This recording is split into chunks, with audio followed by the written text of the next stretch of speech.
Takže dobrý večer, já vás zdravím u dnešního videa, takového krátšího zase, kde vlastně vám chci říct něco o argicitu, něco víc zase.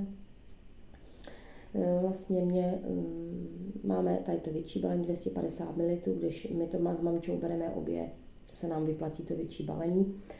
Jo, takže je buď to 250 ml, anebo je potom 50 ml, ale cenově vyjde lepší to větší balení. Jo, takže tak. Proč vám ho nabízím? Protože tohle je neskutečná vlastně pecka. Je to zázračná molekula, která dostala Nobelovu cenu. A má vitamin C v sobě, vitamin E, B12, kyselinu listovou, hořčík, vápník, draslík a vlastně co umí, čistí cévy, zabraňuje tvorbě krevních sraženin, kde jsou příčinou infarktu, mozkových mrtvic, vlastně reguluje krevní tlak a hromaždění nechtěných plátů v cévách. Jo, takže kdo má dědičnost po rodičích nebo po prarodičích jako já, kde můj tatínek vlastně měl infarkt a babička mozkovou mrtvici, tak tam je to na místě. 2x, 3x do roka si tam vlastně ten argicid dopřát a dát ho tam tomu tělu, protože mozek je cvičená opice a vlastně v ten moment, kdy my dostaneme infarkt, mrtvici, mozek to zopakuje. Pustí to a zase to zopakujeme. Takže nepotřebujeme mít tamhle ve 35, ve 40 infarkt, mozkovou mrtvici. Můj teďka měl první infarkt 35. Vlastně babička měla 2 mozkové mrtvice a třetí zůstala. Jo, takže teďka mi ve 52 zemřel, takže já si o sebe chci pečovat vlastně produktama a pro to tělo něco udělat víc, když vím, že víc udělat jde pro to svý tělo.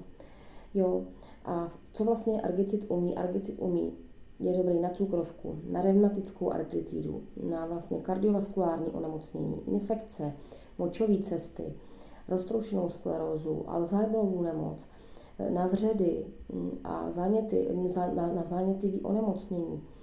Jo, prostě nedám na něj dopustit. Je takhle teda, jak říkám, ve 250 a tenhle jste asi už viděli mockrát v 50 ml balení, takhle mi by se to rozjelo teďka. Jo, takhle pouzdro vlastně. Jo, takže tak. Jo, já už teďka nemám Detralex a už jedu jenom tady na tom argicitu a vlastně už chemii nepoužívám. Nohy mě nebolí, neotékají. Nohy mám krásný. Kdo mě zná, tak ví, že jsem trošku i zhubla, že mám nožky pěkný teďka a vlastně o to jde. Trošku se o to tělo starat a dělám to vlastně postupně, nejde všechno najednou, ale vlastně vím, že ty dysfunkce a to tam mám po předcích, tak vlastně nechci ani mozkovou mrtvici, ani infarkt, ani nic takového. Takže tak. Tak mějte se hezky. Kdybyste cokoliv potřebovali, tak se ozvěte mně, Zuzce Andělový, nebo Pavlínce Wassenbauerový, nebo Dytě Luknišový. Prostě těm lidičkám, který vás přidali do skupiny, nebo který máte v přátelích, tak prostě se o vás postarají, kde vám zajistíme od registrace po objednávku až vlastně, aby se vám to dostalo domů. A vlastně s námi máte 65% slevy a vlastně může si to dopřát skoro každý. Jo, takže kde vlastně život máme jenom jeden, zdraví taky jenom jedno. A proč si ho neprodloužit přírodně a bez chemie a ještě když to funguje. Tak to je vůbec pecka. Tak jo, mějte se moc hezky a u příštího videa zase někdy. Pa, pa.